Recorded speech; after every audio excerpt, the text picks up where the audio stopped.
Hello, folks. Welcome back to the Addicted Bookworm. Yes, it is. It is Thursday. I am very happy. I don't have to work today. Yay! Alrighty.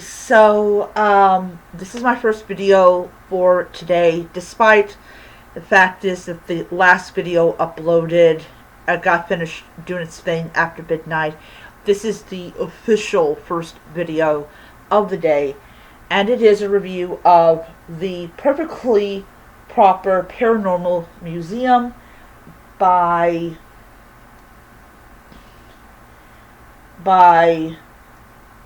Christine Wills. That's how you pronounce her name?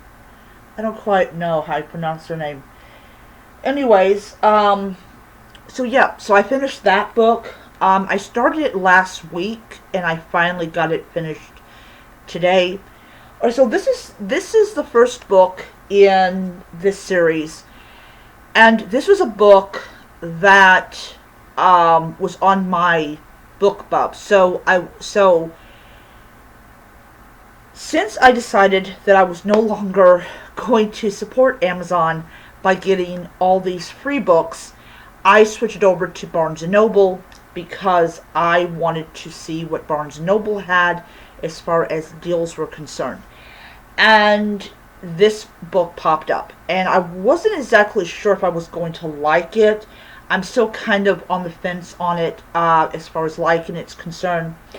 I did finish it, and our lovely protagonist, I'm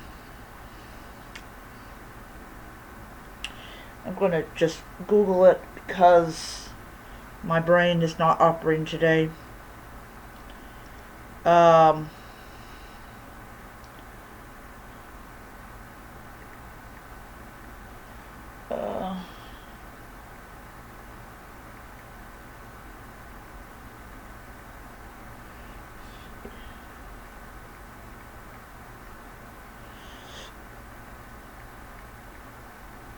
Alright.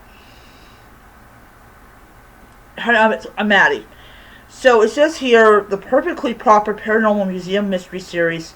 It says here, it follows Maggie, I can't pronounce her last name, woman moves back to her California wine country hometown and gets stuck managing a quirky local paranormal museum only to find herself solving real life murders. Alright. So now that kind of got refreshed on who our protagonist is in this series, I will tell you. So she comes back home and she's kind of looking for a job. She ends up running this really weird paranormal museum. There was a guy called Carl who died, and she was given the opportunity to essentially take over for him, or since he's passed away. Then you have a woman called Aldi. I cannot pronounce her name. I think it's like Aldi. I can't pronounce it. There's a singer that has her same first name. And anyways, so she's charged with the death of, I think his name is James, I believe that's no, it might be someone else. Anyways, 2 people died. She's charged with the murder of the first one, but then she's in jail when the second one dies, and the police believe that the second death she committed with the help of an accomplice.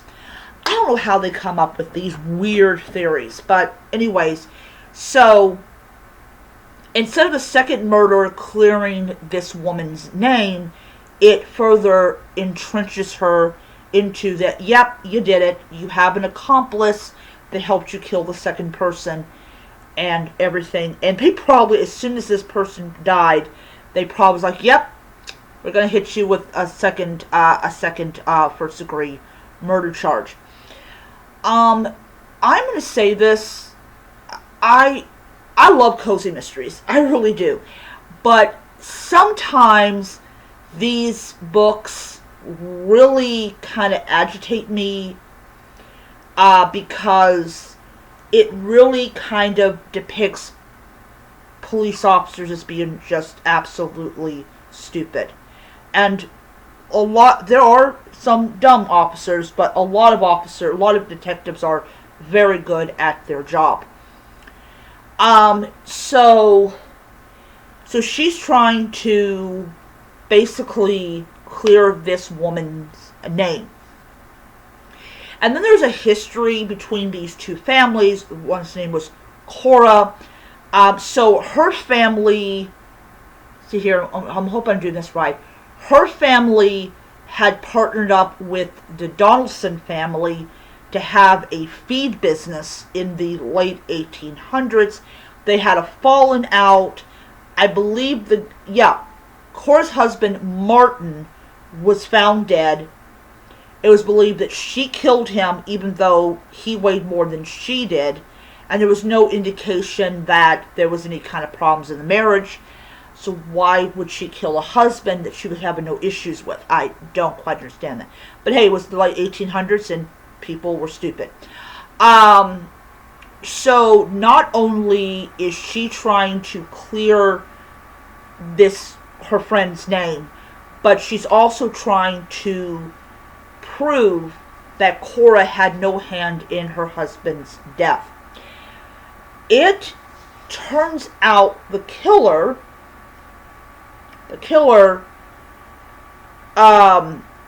is an attorney who had dealings with both victims through the whole thing with trusts and things like that. It was a good book. I'm not going to complain. I'm not going to complain and say it was a bad book when it wasn't. It wasn't a bad book. However, am I really keen to get the second book? No.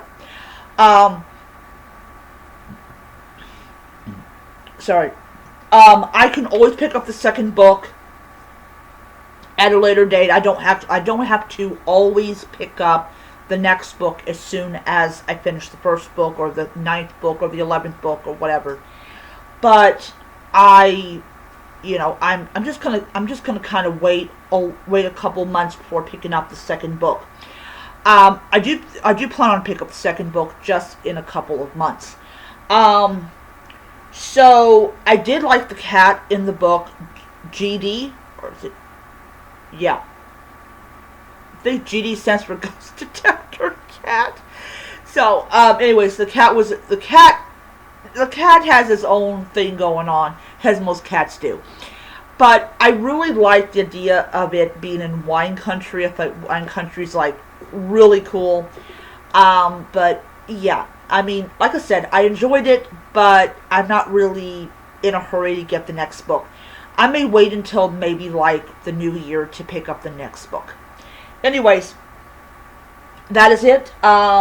So before I continue, I want to say this. I am working through my books I have on my Nook. Right now I've got like 41 here, which is definitely a lot less. So we're just going to archive it.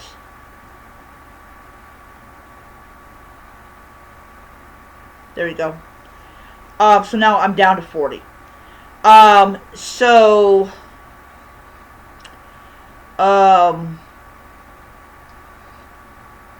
yeah. Let's see if there's any deals going on. I did get an email about, there's deals going on. Yes, so,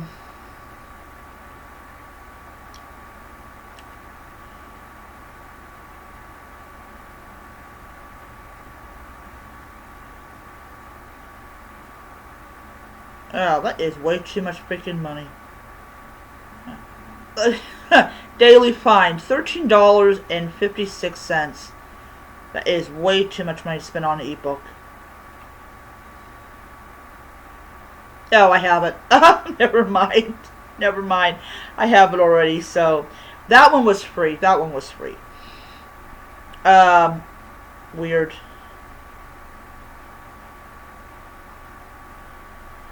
Oh, yes. And now,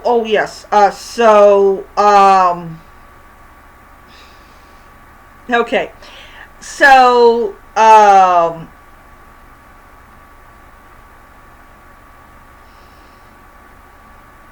interesting.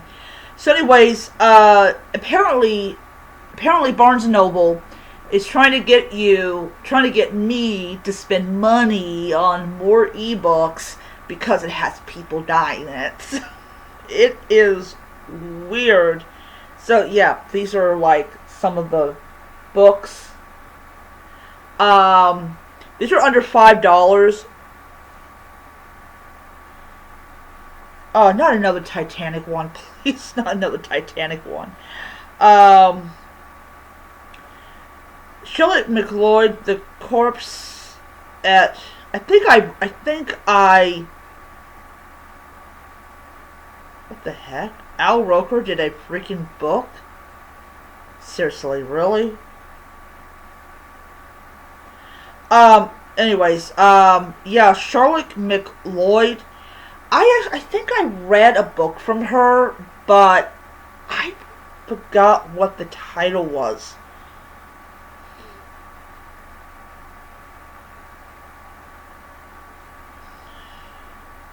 The Rose Rent, Brother Cat File number 13.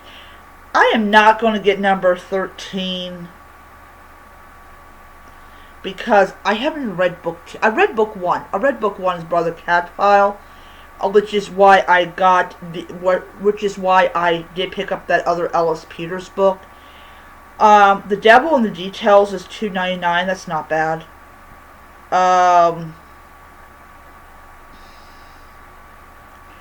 Old Deadly Night by Vicki Delaney.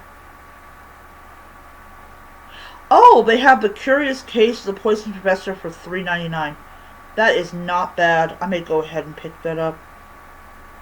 Because I've read it, so I'm just going to put it down as, I've read it. Um, yeah. These are, the Black Cat Detectives. I might go ahead and pick that up. Because I've been wanting to read that book.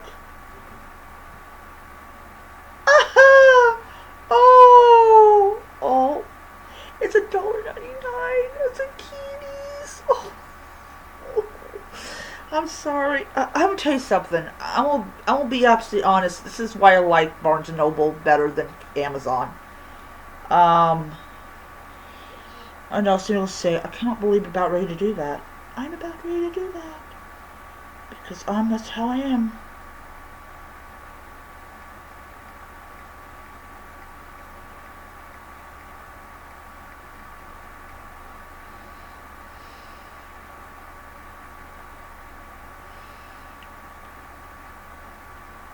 So,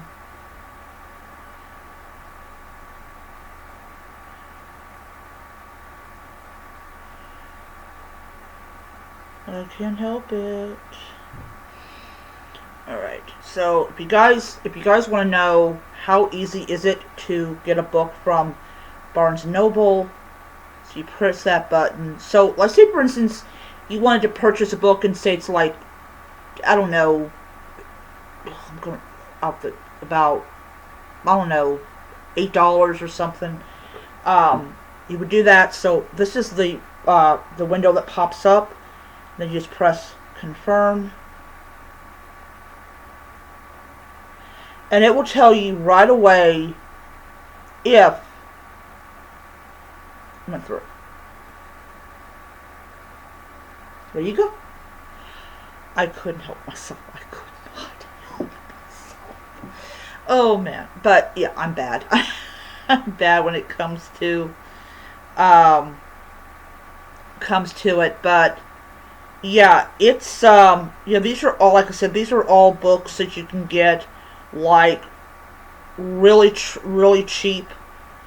So if you don't have like, if you're like on an extremely fixed income and stuff like that, you can get these books really cheap and reasonably priced, and they're not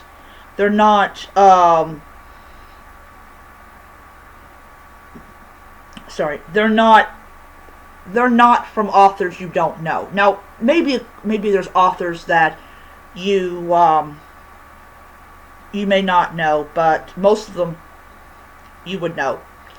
Um, I'm actually listening to an audiobook, Death Comes to Marlowe. I'm actually going to listen to chapters 5 through 10 today. Um, so yeah. Um, so um, basically right here, Buried in a Good Book, Murder Off the Books, and On Spine of Death. I have all of those already, so I don't need them as an ebook. Um,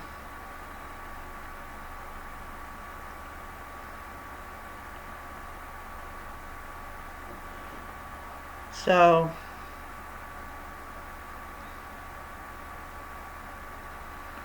see. Elvis Elvis Presley has left the building. What the heck? Oh man.